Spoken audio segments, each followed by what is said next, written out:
Well, good afternoon. We have 1 minute to go, and before we call the meeting to order, perhaps introductions would be in order.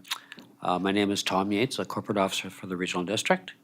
And if I could just ask, going to the left here, if people could introduce themselves, and we'll all know who's who in the zoo. Okay, my name is Mary Story, and I reside in Campbell River. My name is David Lloyd. Please use your mics. Oh, I'm sorry. Okay. My name is Mary Story, and I reside in Campbell River.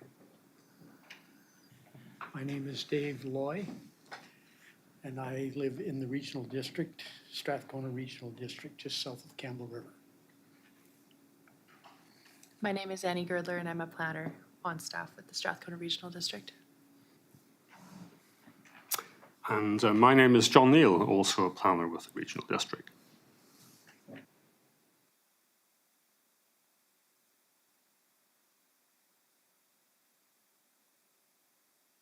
There. My name is John Woolley and a resident of Cortez Island. Kathy Winter, a resident of Cortez Island and adjacent property owner to the subject property. My name is Doug Brown from Cortez Island, and I own the subject property. My name is Sue Elligson, and I live on Cortez Island. Thanks, everyone. So the first order of business after calling the meeting to order will be to elect a chair for the Board of Variance. And normally we do this by accepting nominations from the floor from members of the board. And so if there's anyone interested in taking on that role, now would be the time to make your wishes known. I would like to nominate Mary if she's prepared to do it. Mary, you've been nominated. Would you accept that? Yes, I would. Thank you, Sue. Thank you very much. Are there any other nominations for the position of chair? I support your nomination. Well, it looks like you got railroaded into it, Mary, so congratulations. So I will turn the meeting over to you at this point, and we are up on item D of the agenda. Thank you very much, Mr. Yates. Moving on to item D, the adoption of the previous meeting minutes. Could I ask for a motion that the minutes of the June 27th, 2016 meeting of the Board of Variance be adopted?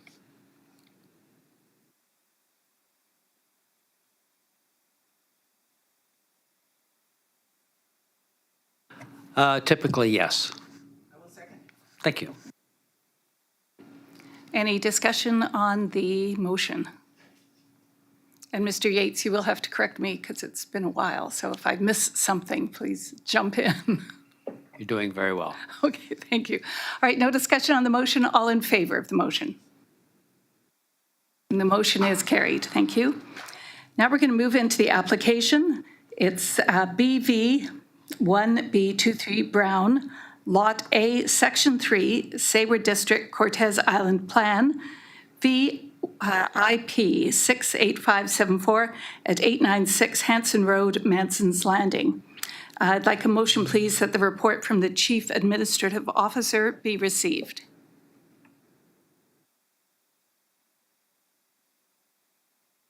Thank you very much. David, do we have a seconder for the motion? Thank you, Sue. And shall we move into discussion, or shall we have the report presented to us? Madam Chair, I would recommend that the board actually receive the report, and further that the board actually receive item B under there, which is correspondence received. And then, of course, the board is free to debate and ask for clarification from the planners who've provided a report on any aspect of the application that it wishes to get clarity on. Okay, so I will ask for a motion on the report from the Chief Administrative Officer being received.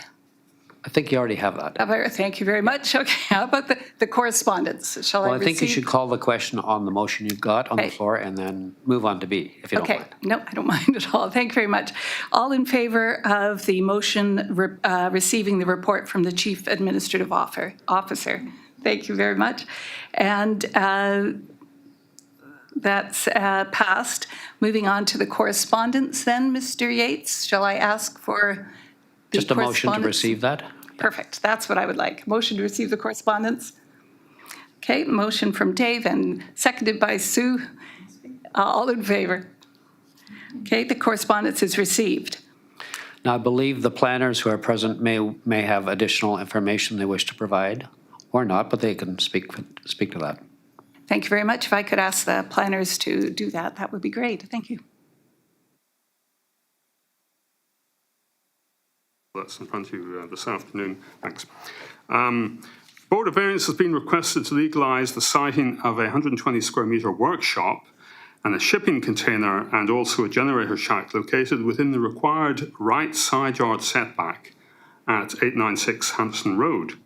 The incorrect siting of these structures was partly based on the assumption that the east property line coincided with an embankment that runs approximately 5 metres within the neighbour's property to the east.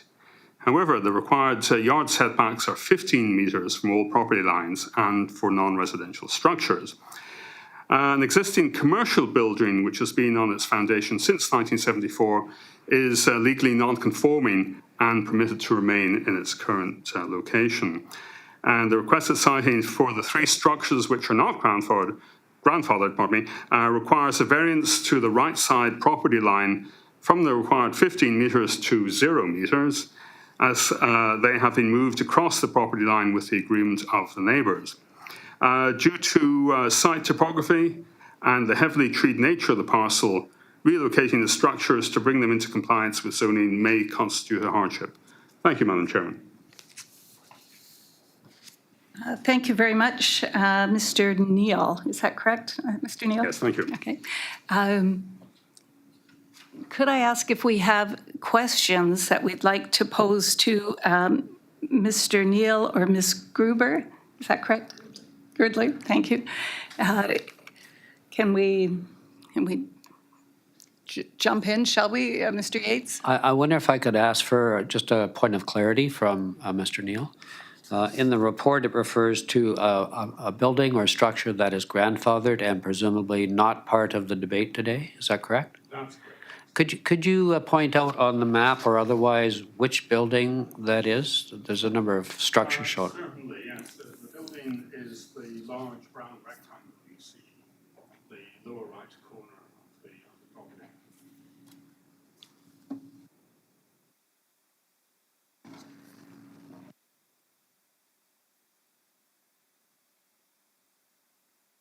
The actual property. What distance is that building to the known or the legal property line? I'm not sure it'd have to be measured, but it's not part of this application, Madam Chairman. Okay. If I could ask a question, I haven't been able to see the property, unfortunately, but I Google Earthed it, and it looks like it's a very busy section around the buildings, but to the left of the buildings on our map there's some wooded area, and it looks like there's a fair amount of wooded area to the left of that building, but to the right looks fairly congested.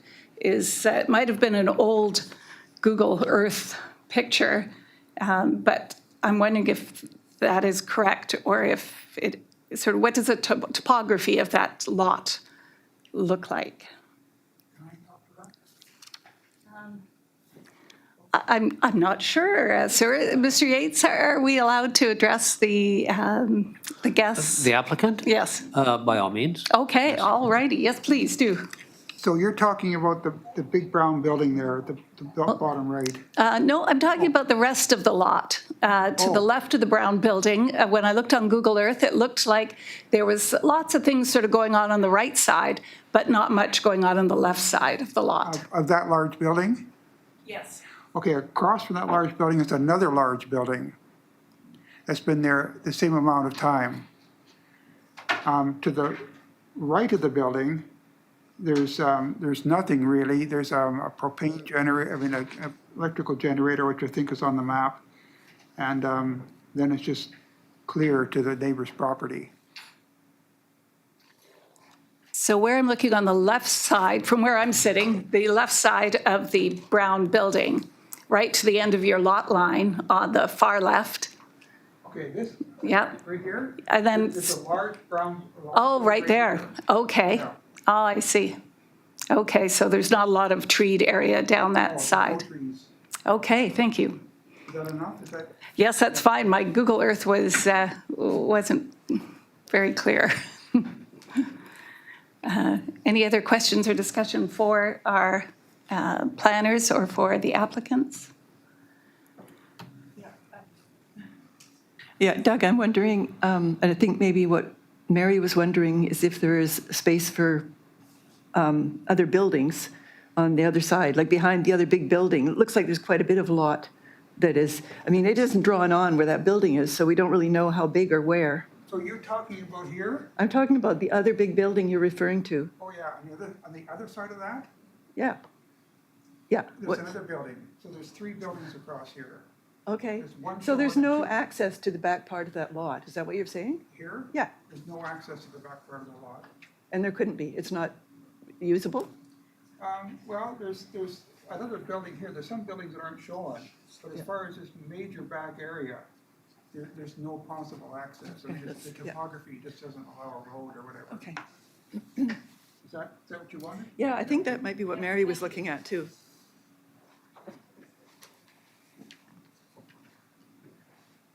May I ask another question? And please interrupt me, Sue, or Dave, if you have questions. I'm just a bit confused with some conflicting information in the report about whether or not an agreement was made with the neighbor on the east side to just move everything over, but it would be all right to place it there. I'm just confused as to whether that actually has happened or hasn't happened. You want to answer or? Sure. We just wanted it off of our property and assumed that they would become compliant. Yeah.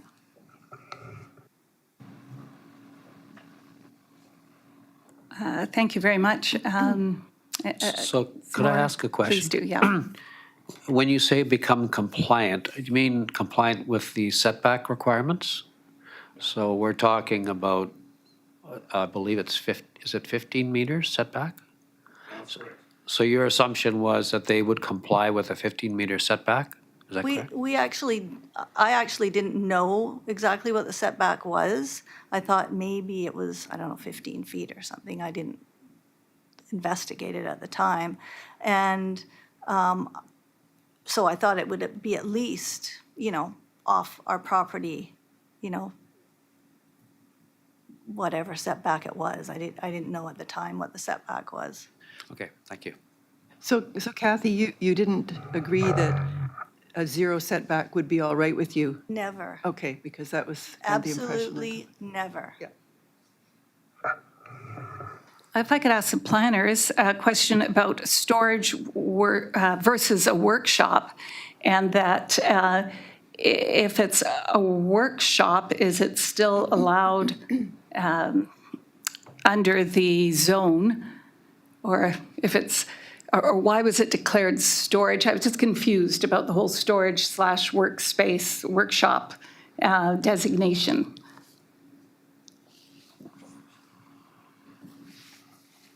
Thank you, Madam Chair. The Resource Commercial one allows for 4 principal uses, one of them being resource processing, a second being business and professional offices, a third being warehousing and wholesale establishments, and the fourth being a residential use. And there are accessory uses available as well, which are accessory buildings and structures and a retail use. So that's why the storage would be considered a principal use of the property, requiring a 15-metre setback from the property line. And if it was not storage, if it was an actual working workshop, is it violating a bylaw in any way in that case, or is it still allowable on that property as a workshop?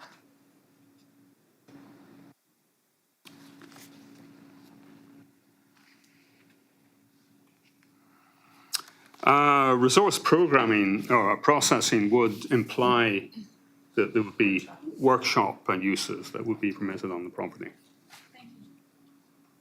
Just have a question, the workshop. Is that required to be an enclosed building that would contain the noise and stuff from the machinery? Because what I see in the pictures is simply a flat deck with plastic walls and stuff, and nothing in the way of wall structures or anything that would contain the noise. Thank you. Through the chair. As a condition of use, all outdoor storage shall be screened from an abutting property, but it doesn't actually say that it has to be enclosed within the building. So unenclosed uses are permitted on this property. They are permitted. Yes. Excuse me, can I address that? Because my reading of that bylaw says that it must be housed within an enclosed structure.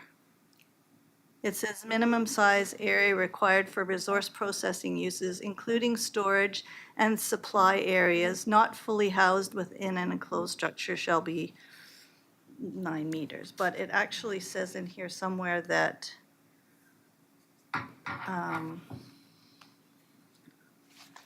that it needs to be within an enclosed structure.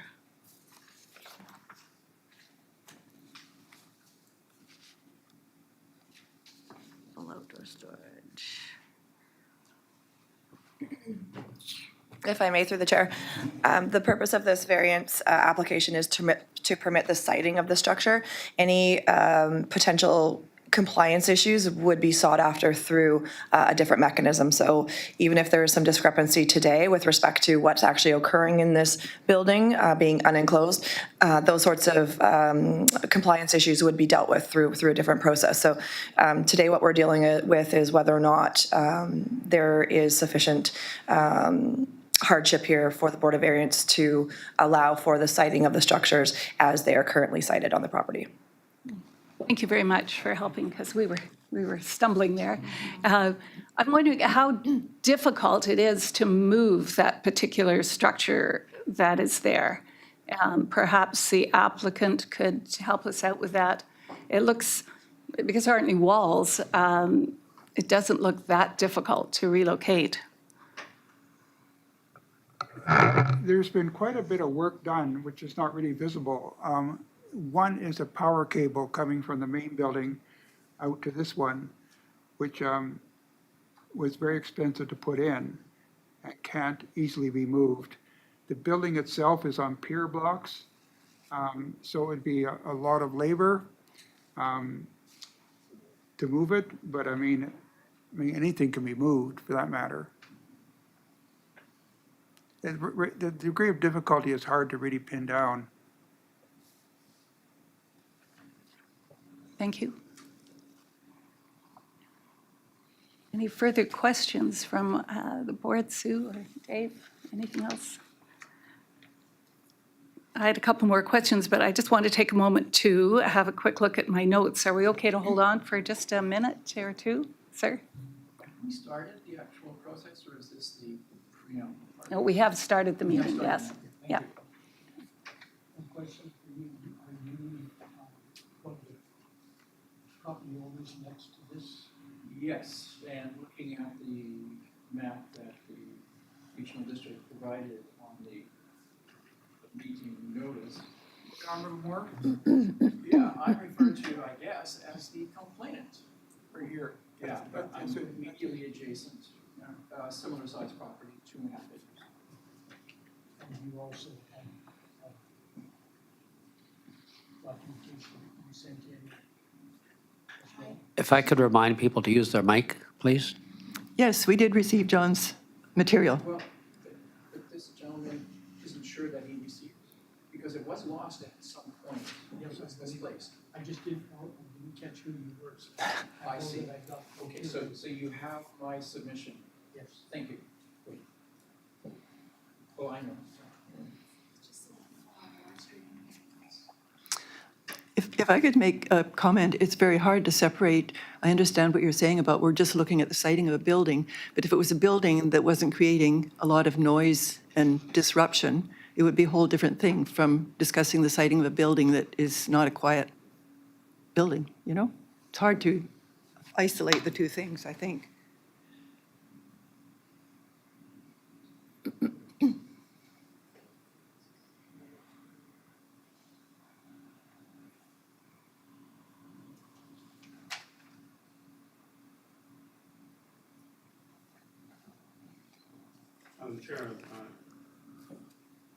Madam Chair, I'd like to say that those uses are permitted under zoning.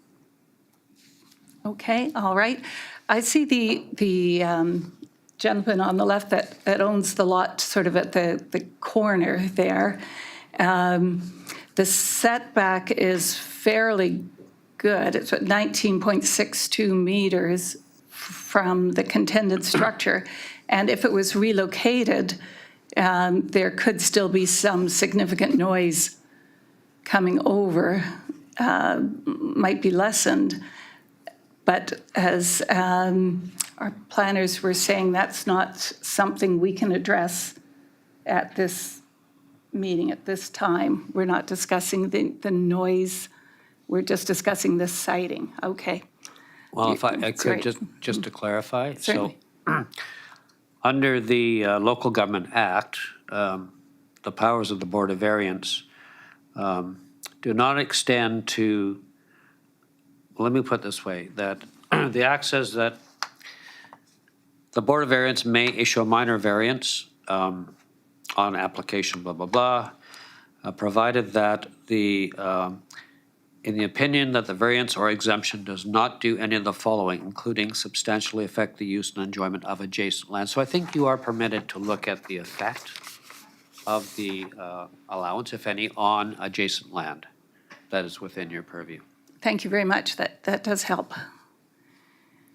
Okay. Any further comments from our planners? Was there anything else you wanted to point out or anything glaring that we may have missed?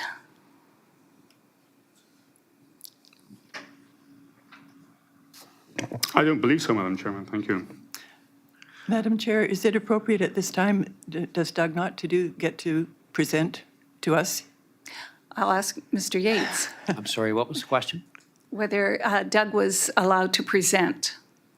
The applicant? Yes, is that correct? Yeah, other than he's submitted written material, but Right. does he not get to speak to us? I think that's at your discretion. If you'd like more information, by all means. Yeah.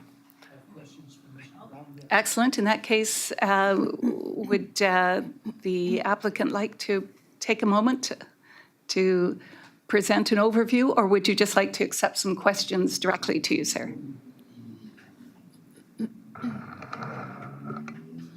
I'm not really sure what you want as far as an overview. I can give the history of what happened, and is that what you would like, or? Well, maybe I could ask if, Tom, did you have some direction, or is there somewhere you would like the applicant to go into a little more detail than what we have in our report? Or is So there- I'll just go into the history of what happened Sure. then. So I've been on the property for 25 years. Half of that was as a tenant, and then I purchased it, so the second half, 12 years, I've been the owner. When I moved there as a tenant 25 years ago, the neighbor's property and our property, which I'm going to call it shared, there was a lot of what the current owner did at the time, placing even a small building directly on the neighbor's property. Sorry, but that's not true. A shack, a building, No, there was no shacks on our property. ever? No. Okay, well, my apologies, I misunderstood. So the whole thing was, in my opinion, as a new person, a tenant, was really quite loose. There had been no, from my understanding, complaints from the neighbor about how it was being handled. So when the time came to, as an owner, I just was relaxed about it. And the current, the tenant who's in question here, my tenant, has slowly moved that direction onto the neighbor's property. And so it was it was very slow and almost imperceptible. I kept going around there and talking to him, and he agreed to stop. And he's just a really laid back kind of a guy, and never really paid attention. He just kept moving and moving, and yeah, now here we are. Yeah. So any questions to me? So you're saying that somebody that was also had stuff on your property, it is your property, right? The property on 896 Hanson Road is mine, yes. Yes. But this other person isn't part of the property owner, but he was the one that was moving this stuff? The person whose structure is in question, Yeah, he's my tenant. he's a tenant. He's paying But- rent to have that space there. But as a property owner, you're the responsible person. Yes. Okay. In other material that we've been given here from a couple of your neighbors was that they made it quite clear to you at the time that you purchased that where the property boundaries were. Is that correct? Yes.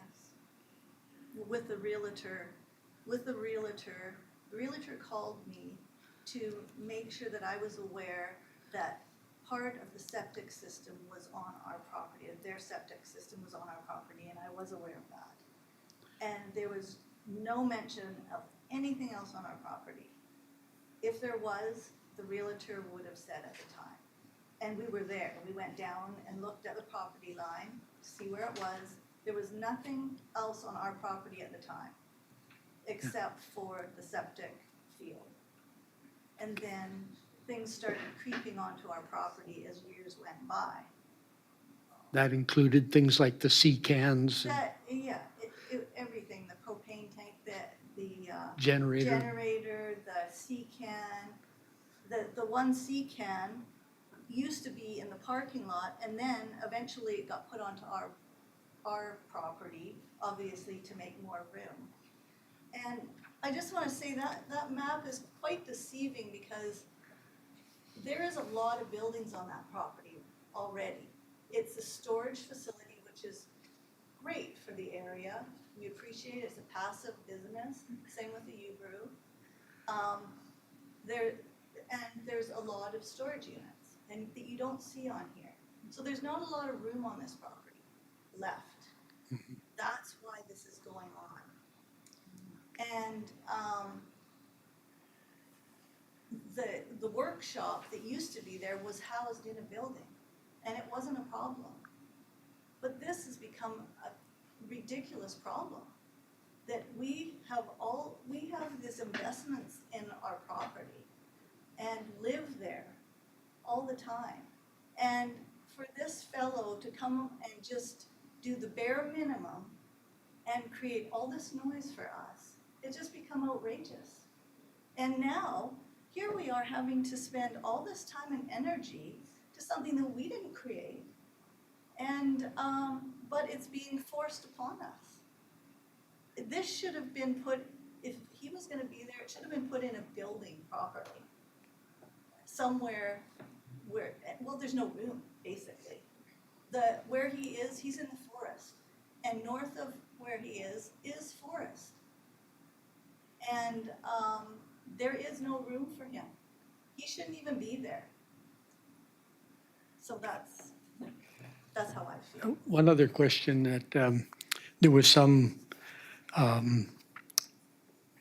comments made at one point that he couldn't find or didn't know where the property pins are. Are you aware of where the property pins are? Yes, I am. And that's been that way all That's along? right. Here's You can see the property tag right behind where he directly built. underneath is the white marker. I mean, it's It's mystery. obvious. They're not hard to find. No, the ones at the other end, at the south end, they're up in the shillel and you have to look for them to find them. But the one that where he built, just behind where he built, it's right there obvious. In fact, there's a stake on it now. It's always been obvious. Thank you. If I could ask, we are allowed to, the applications for variance or exemption to relieve hardship. In this case, is it the tenant that would actually be suffering the hardship if he had to move and not the landowner, unless it meant that there would be some income that you wouldn't be able to foresee, or like do you feel as the landowner that the hardship would be yours should that have to move? It's my responsibility that he ended up there.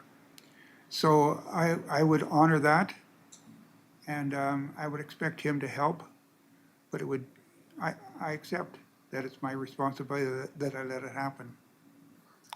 So, Madam Chair, just to clarify and possibly address part of your question, the Board of Variance can, if it feels it appropriate, pass an order to provide a slight variation to the setback requirements. It may attach conditions to that, that it feels appropriate. What it cannot do is authorize trespass onto an adjacent property. So just so we're clear on what the limits of the Yeah, board's okay. authority are. Thank you, Mr. Yates. May I address Doug? Can I address Doug? Please do. Yeah. Doug, if you actually had, excuse me, had to move the building, you've already got actually 19 meters from the one corner. No, I'm not hearing you, Sue, sorry. Okay, you already have 19 meters from the end of the wood shop to John's boundary, I understand. Yeah. But you're way too close on the other side. Would it be possible to just move the building so that it had proper 15 meters from the side?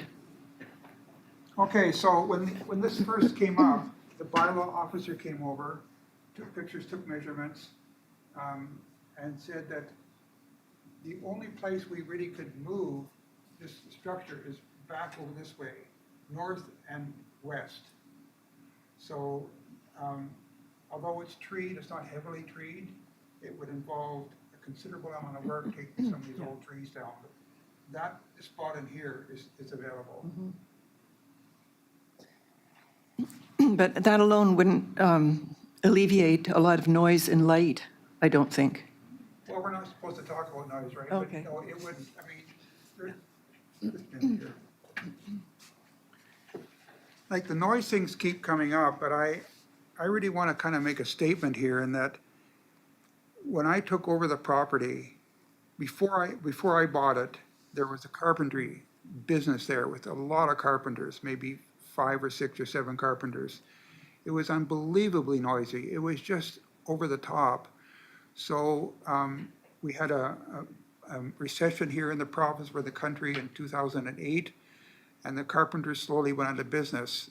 And then the current owner, who was not one of the carpenters, put the property up for sale. So I ended up buying it, and my mandate then was to create, okay, I'm just going to back up for a moment.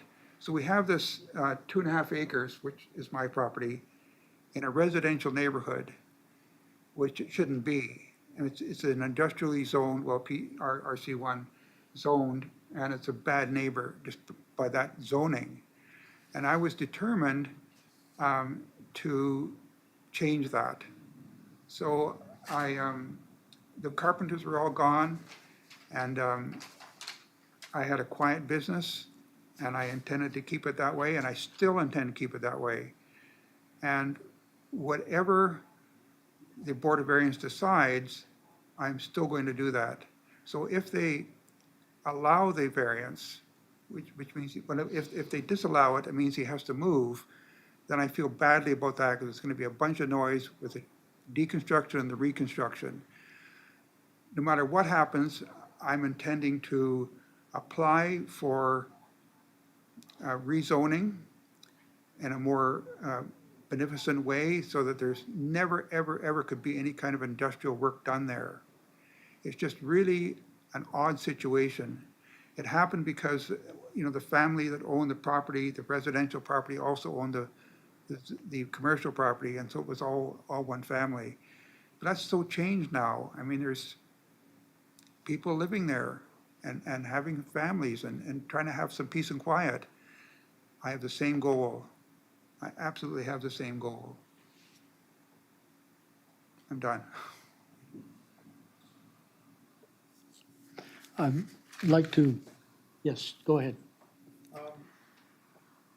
I just want to get a little sort of philosophical here. I mean, I've been working on this for a year and a half. The noise was totally unacceptable. And I hope you've all had a chance to read my notes and Kathy's.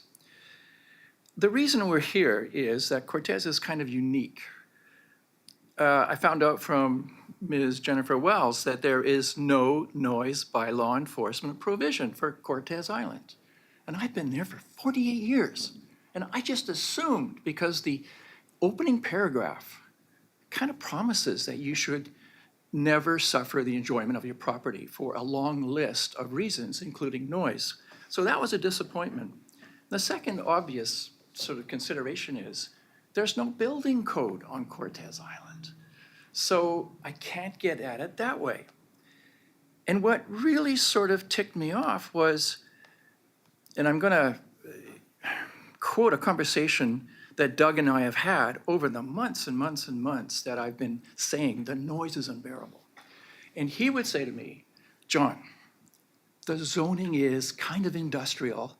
You just have to get used to it. I have the zoning, live with it. And then, of course, he would drive away and go to Whaletown, where his house is. But I've been there long enough to know that when the original Resource Commercial 1 zoning was put in place, our properties were Macmillan Bloedel timber license. There's been an evolution, like in many rural communities. So now, after a major land purchase of the larger Macmillan piece, and then subdivision and subdivision, we now are a rural residential neighborhood. We're a community, but there's still the ghost of this resource commercial property. And I just have a really hard time that I have to live with this. Hanson Brothers Seafoods sold to Redonda Sea Farms. In 1991, Redonda Sea Farms left. There hasn't been resource processing for 33 years. Well, it hasn't been that long, but yeah. Well, You're right. I spoke to your aunt, actually. I was on the phone with other Hansons. But, Yeah. but I've done my research, and I'm just thinking, you would think that a regional district would have the ability to review, like, wait a minute, does this really fit here in the Smell Bay community? Mm-hmm. And the other thing that I just want to say when we talk about noise, I mean, Kathy's shown pictures. This is a shot from my corner post. That structure, which Ms. Wells says, I can't call a structure because under the definition of RNC, whatever, 1, it has to be considered storage. This was done in March of this year. It's a drum. There's this huge plywood platform with basically tarps, very inflammable, and plastic all around it, and the noise just booms out. Another consideration is there is a rental agreement between Doug and the person who rents that spot, but he has other work, and so he comes and uses it when he has time. But he has also made it available to the community, to his friends. You've got a project? Hey, use my shop. Well, I think Kathy can back this up. I'm sitting there trying to enjoy my property, and it's 9 o'clock at night. Lights are on, saws and planers are going, and I'm thinking, and I peek in, that's not Leaf. Those are other people. So we're hostage to this, to history, to the murkiness of rules or whatever on Cortez Island, but it really is an intolerable situation. Okay, I want to back up and just point out, someone made reference to, well, it's kind of close, it's not that far from your property, you should be okay.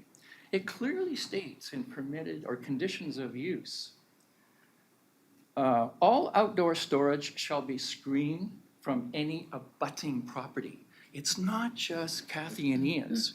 If you look at the map that was provided, there are 5 abutting properties, and one of them is as small as 1 acre.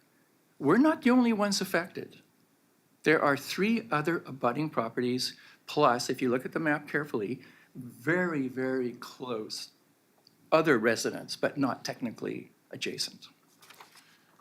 So that's what we've been living with. And I'm just hoping that this meeting can clear up this situation, and I kind of would hope that our director could hear about how some of the lax non-rules can really affect you over time. You know, we're dealing with a situation that's been building, building, building. Here it is. Thank you. Thank you very much. Any further questions? Could I make some comments, please? Certainly. John, you're very right about what you're saying, but things have changed. Things have changed in the last year or more. There's no noise anymore, or very, very little. Nobody else is using that shop. There's no planers. There's no major machinery. I have not allowed him to have other people use it.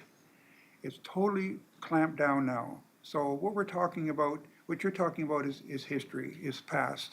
But the reasons that you're describing this much improved situation is that the shop is not being used. And I just assumed, well, Doug is thinking about this, maybe he's feeling the heat, maybe he's had a conversation with Leaf, and he said, look, until this is resolved, and maybe we get our variance, let's just cool it.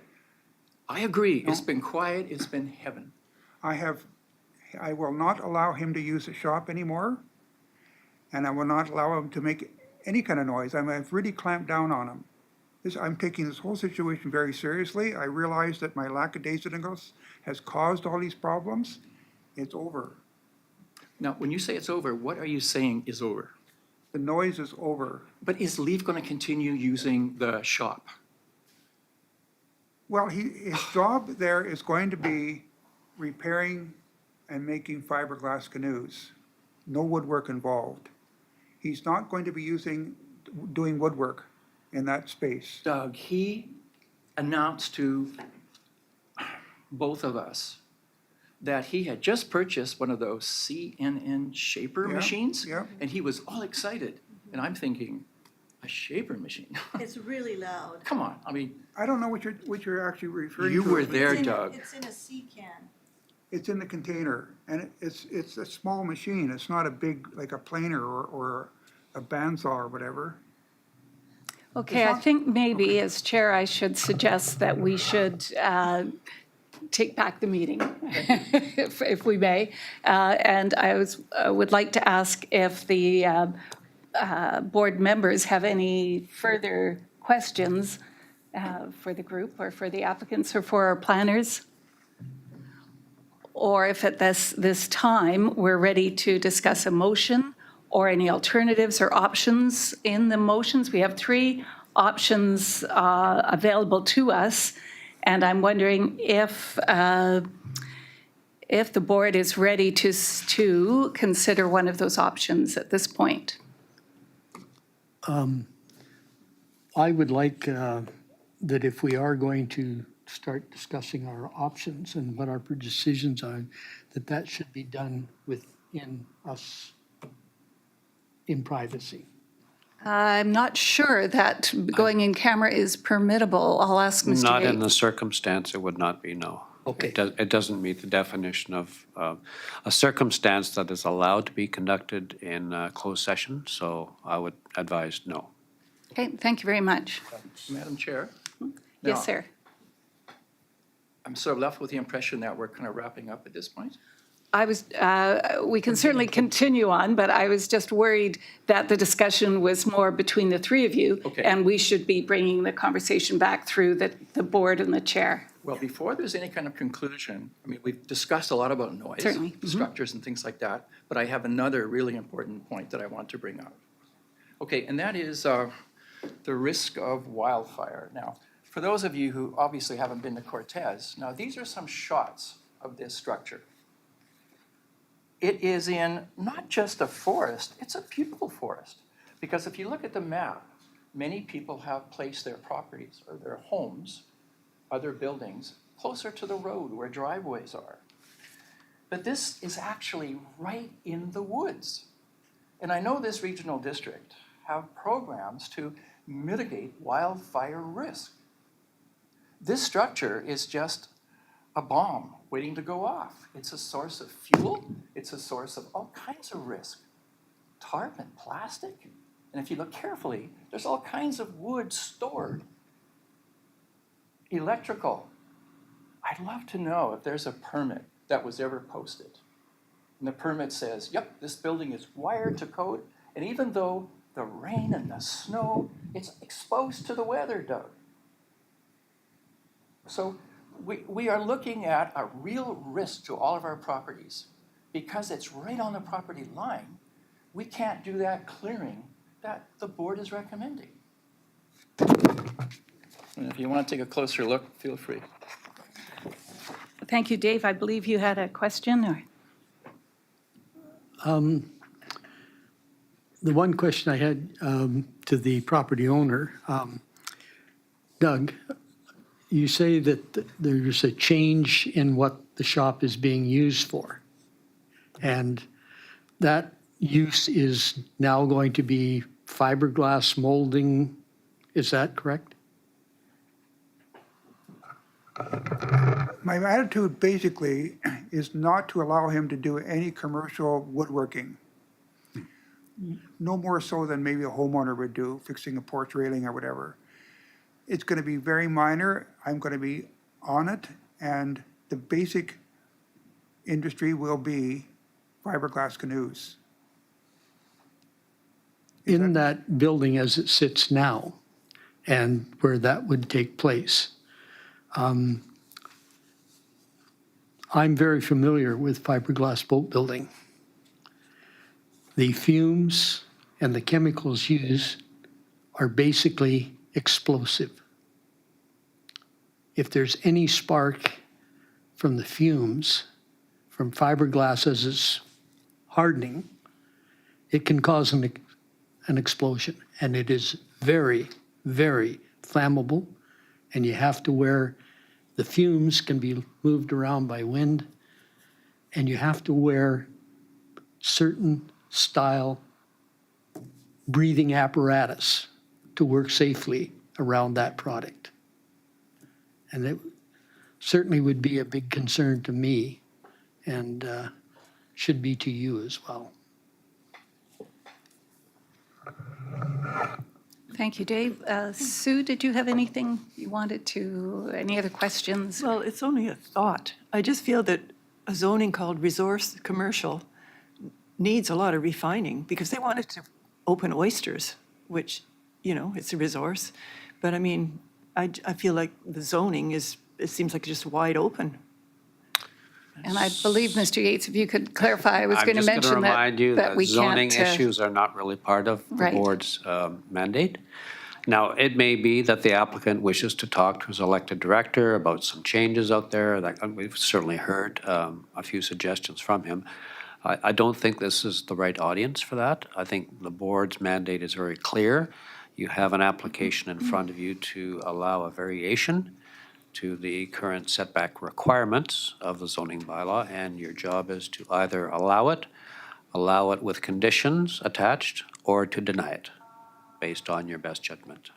Great, thank you very much. Thanks, Sue. Can I make a comment? I believe so, yes. Under the lot coverage, it mentions that for any portion of the lot in excess of 4,000 square meters, a maximum lot coverage of 50% lot coverage shall apply. I'm thinking that means the building lot coverage. It was kind of confusing that. Is that what that means? I could ask the planners maybe if they wouldn't mind addressing that. Thank you. Yes, Madam Chair. Yes, lot coverage is the building footprints on the property. It's the total building, all the buildings' footprints together. Yes, the sum of all the footprints. And the item that we're discussing, that is storage/workshop, is that included in that decision on the footprints, or is it exempted because it's a storage facility? No, there are no exemptions. So all structures would, their footprints would be part of All the right, so it's coverage. legally, it's legal as far as lot coverage to have that piece there, to have that workshop. Yes, as long as it doesn't go over the maximum of lot coverage.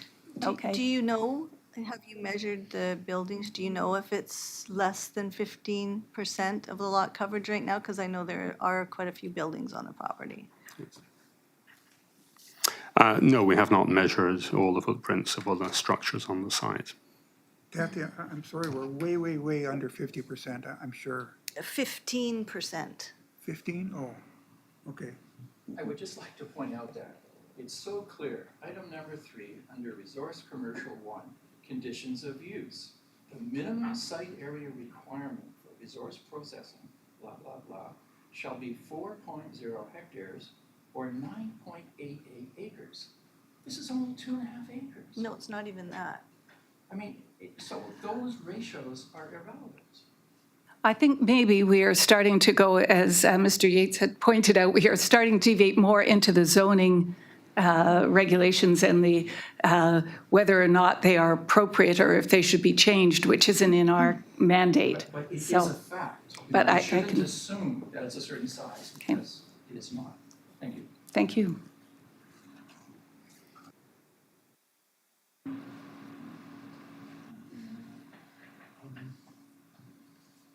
I think I've got all the information that I need for, Tom, you feel that you've got the information you require? Sue, do you have anything else you wanted to add? No?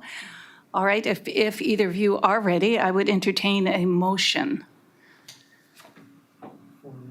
A motion for either an order be issued approving the variation of the side yard setbacks requested with to Lot A, Section 3, Sabre District, Cortez Island, or option B, that the order approving the variation is subject to following conditions, and we would have to note what those conditions were, or option 3, that the application is denied. So if you're comfortable, I would entertain a motion for any of those options, or subsequent to that, I imagine if there is a different motion that you wish to make, but these are the motions that are suggested that are available. I'll make a motion that we go with item 3, which is to deny the variances, and that all the setbacks should go to what is required. No changes or additions. So the motion that's on the floor is that the request for variation for side yard setbacks with respect to Lot A, Section 3, Sabre District, Cortez Island Plan VIP 68574 be denied. So I'm looking for a second to the motion. I will second. Motion is seconded. Mr. Yates, am I ready to go ahead with the question? I think you can take a vote on the question, provided none of the members of the board has additional questions or additional debate that they wish to have. So if they're ready to vote, then yes. Could I ask if the members of the board have any additional questions or clarifications they wish to make? Not me. Not you, Sue. Okay. All right. Then all in favor of option C, that the request is denied, please raise your hands. Thank you very much. The motion passes.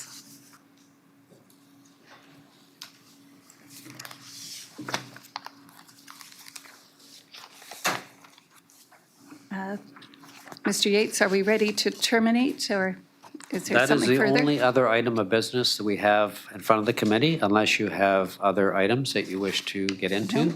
We don't have anything else for you, I guess what we're saying. Thank you very much, Mr. Yates. I'll move that the May 6, 2024 meeting of the Board of Variance be terminated.